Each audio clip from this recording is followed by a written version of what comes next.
All right, so what we're looking at here is that writing of those rhetorical papers. And I know that word rhetorical sounds scary, and it's not meant to sound scary. It's just a type of essay. That's all it is. And the difference between a rhetorical paper and a report is dry and boring, and it just states all these factual information, whereas a rhetorical paper looks at one specific question. Who can remember what our question is that we are looking at in this rhetorical paper? Raise your hands. Where can you find that information? Jared? Wait, want me to tell you where you can find it? What's the question that we are researching? What does it take to do difficult stuff? Say it clearly and loudly, please. What does it take?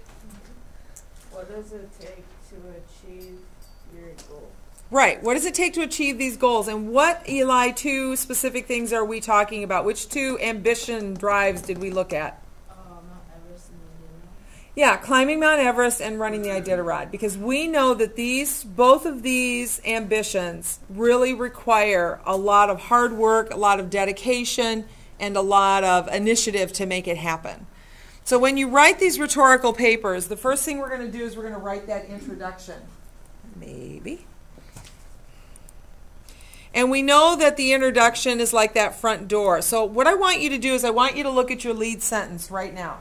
Look at the very first sentence that you've written. And ask yourself this question.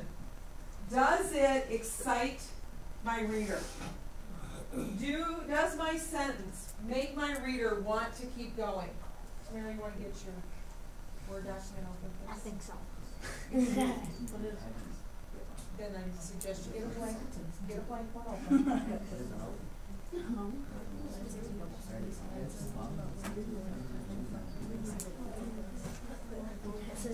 Dallas, you want to get your document open, please? Okay, so look at your lead sentence. Read your sentence out loud to yourself right now. Everybody do it. 1, 2, 3, go.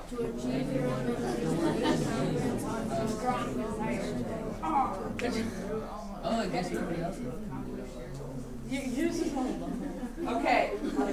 What you want your first sentence to do is you want your first sentence to really get the reader interested in what you are writing. That's what the lead sentence is all about. That's the purpose of it. All right. Now, we also have the word ambition in our first sentence. Did you do that? Yeah. You need the word ambition in your first sentence somewhere. So if you don't have it in there, you've got to find a way to work it in. For example, ambition is the goal that drives people to accomplish great things in their lives. That was the example on PowerPoint.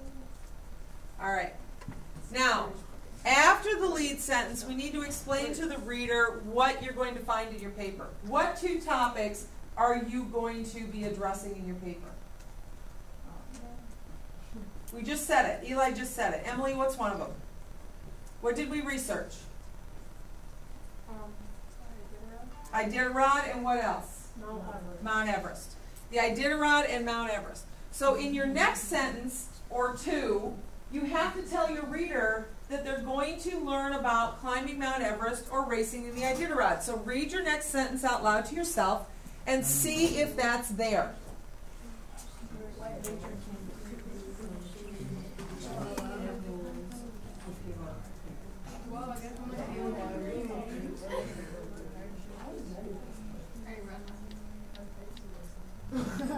Can't read something. Read no. Oh, I was writing one. I guess I messed up. I guess.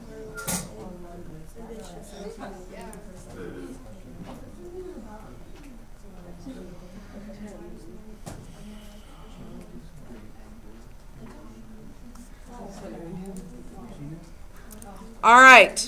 So this is where we're giving them a hint. We're saying to the reader, hey, you're going to find out some really cool things about climbing Mount Everest or racing the Iditarod. And now the last sentence then is going to tell us what the rhetorical question is. Okay? So everybody's last sentence should be this right here. Some of the most difficult tasks require dedication, hard work, and ambition. What does it take to achieve some of the most difficult goals that people pursue? The last sentence of everybody's introduction is that one right there. If yours doesn't match, type it in right now.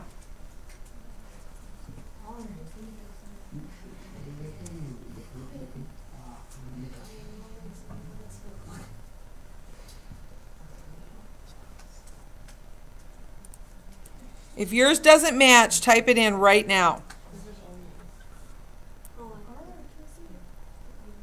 Oh, there you go.